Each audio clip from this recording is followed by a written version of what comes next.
Hello. So excited to talk to you about the Rainbow Day Cafe.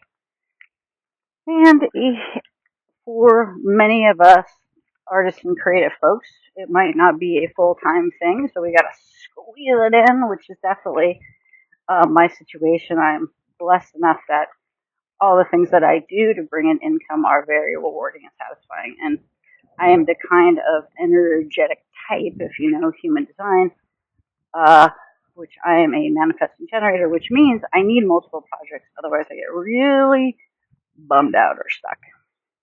So let's talk about the Rainbow Day Cafe. I am blessed enough to be a part of an incredible group called Musical Writers, and they do have a bunch of wonderful education and also writing groups that we meet once a month. And I was tapped on the shoulder to run these groups, which is wonderful. So this is my second group.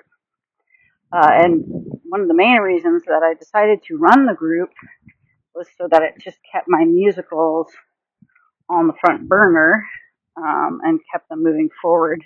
Even if just the guilt of not having worked on it keeps the energy moving, right? So I also just recently got certified in human design for business and just got promoted to a really beautiful position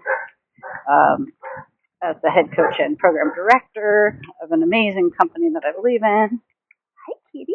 I'm on a walk with my very energetic pup. So what's been happening with the Rainbow Day Cafe? It is very much like I was talking with the writing group this weekend. It's a bit of archaeology as well as creating new stuff, because Ruby, the main character, is loosely based on me. And the fun thing about writing fiction is that you can make a better version of yourself, which I am actually not doing. I'm actually the fictionalization of it is that it's very much closely related to my journey with depression and music.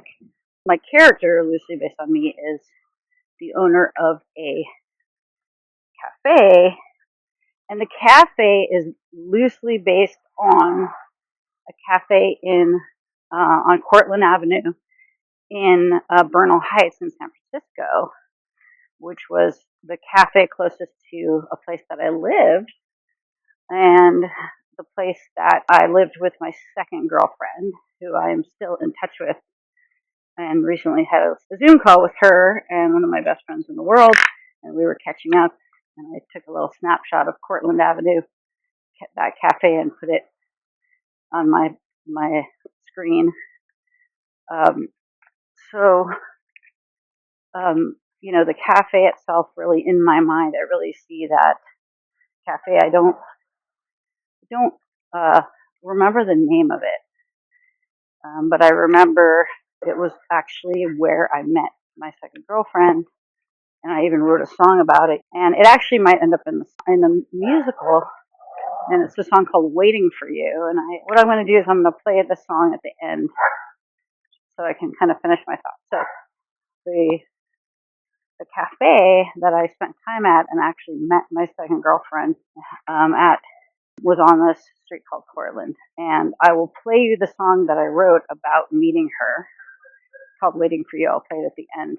But the very interesting thing about this archaeology is that I am reaching into my very deep catalog of music to tell the story. And if I don't have a song that already exists, I'm writing one. And it kind of like plays around a little bit with a documentary I wanted to make about how music really saved my life and helped me overcome depression, which is, would be just very straight up factual with clips and journals, journal excerpts, and every time I think about doing that, I get this voice in my head, too soon. I'm like, okay. But there's something really beautiful about being able to kind of share my struggles with depression and my triumph over depression through Ruby, and also to share the incredible blessing and yumminess, soulmate relationship that I have with my partner that I've been with for almost 9 years now through Ruby's partner Sloan. And part of what excites me is people seeing this older couple that's been together for a long time. I think they'll definitely be together longer than Marsha and I will be in the musical. But I'm just super excited about kind of collecting these songs, and I'm writing new songs, kind of seeing what really fits in to the story. And then also really respecting what the story wants from me. I kind of see creative projects as like having their own soul, and like I have a soul agreement with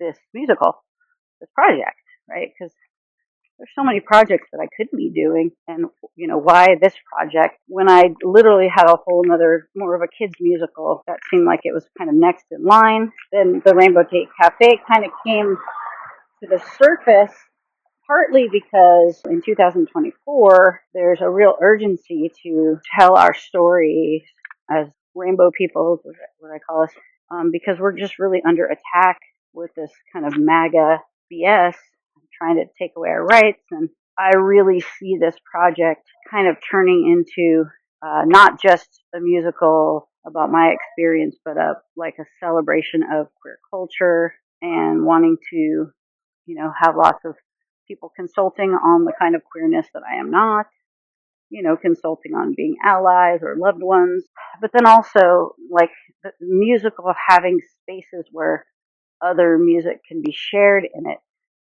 Like I imagine a Rainbow Day Cafe, album coming out every year with queer artists or queer poets or queer visual artists. I don't know, but it just feels so much bigger than me. And I love that because as a human being, the best way I've ever moved everything forward and created success with anything was when I really focused on who I am serving. I don't leave myself out. I know I'm one of the people I'm serving. But this just feels like kind of, pulling me out of,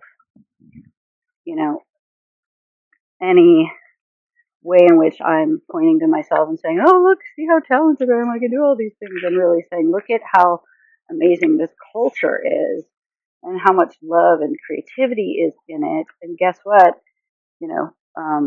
If you don't think you know a queer person, you do. And we are lovable. We are capable. We deserve our rights. We deserve to live peaceful, happy lives. And it's that way in which I want to add to the conversation of, help and really help people understand that we are, a wonderful community, and they should, as my mom said, be so lucky to either be one of us or love one of us. Like I promised, here is the song Waiting for You. And this might end up in the musical. We'll see. Bye for now. Thanks for listening.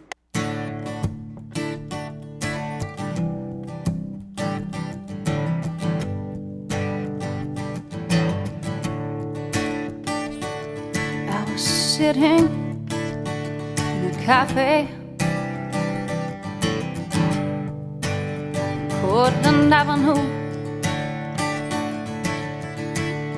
I didn't know what I was doing there till I saw you. You walked on by the fireplace. You were glowing, brilliant and bright. And I wondered if I would get a chance to know you tonight. I knew what I had come there to do. I was waiting for you. I was waiting for you. I was waiting for you.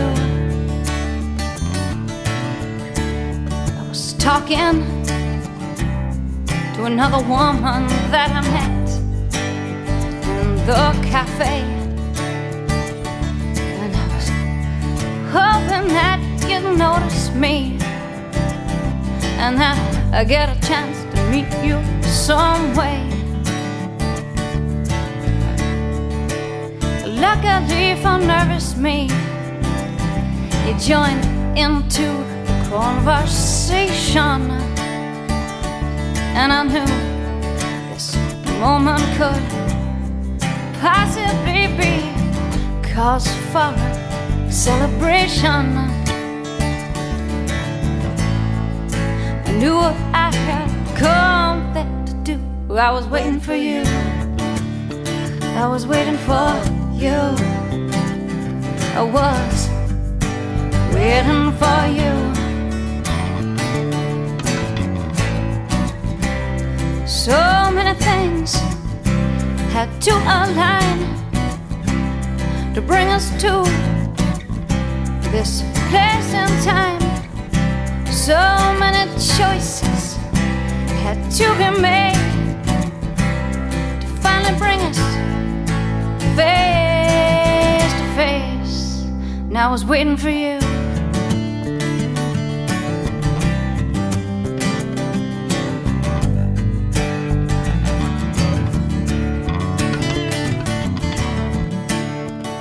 Finally alone, you and me, sharing stories of the places we used to call home, and of the people we had shared our lives with, and how we had let them go.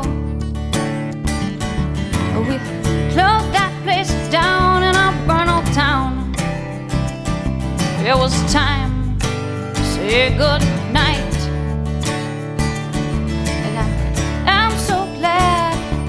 Got the chance to know you tonight. I knew what I had come there to do. I was waiting for you, I was waiting for you, I was waiting for you, I was waiting for you, I was waiting for you, I was waiting for you.